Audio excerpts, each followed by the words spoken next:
খবরদার কেউ ভিডিওটি উপরে ধাক্কা দিবেন না, দেখবেন আপনার কপাল খুলে যাবে। আজকে পড়া লাগবে না, শুধু আপনি শুনবেন, কারণ আমি সৈশুদ্ধ করে সূরা ইখলাস 3 বার পাঠ করব, আর আপনি শুনলেই আপনার আমলনামায় 1 খতম কোরআনের সওয়াব উঠে যাবে। তো চলুন শুরু করা যাক। তো শুরু করার আগে যদি ভিডিওটি ভালো লাগে অবশ্যই চ্যানেলটি সাবস্ক্রাইব, ভিডিওটি লাইক এবং ভিডিওটি শেয়ার করার অনুরোধ করছি। তো চলুন শুনে আসি 3 বার। বিসমিল্লাহির রহমানির রহিম।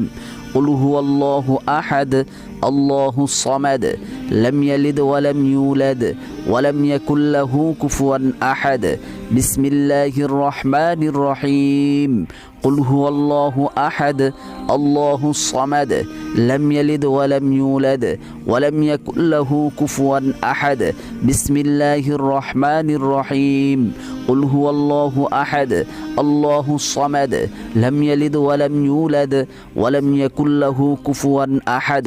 যারা শুনেছেন তাদের আমলনামায় 1 খতম কোরআনের সওয়াব উঠে গিয়েছে।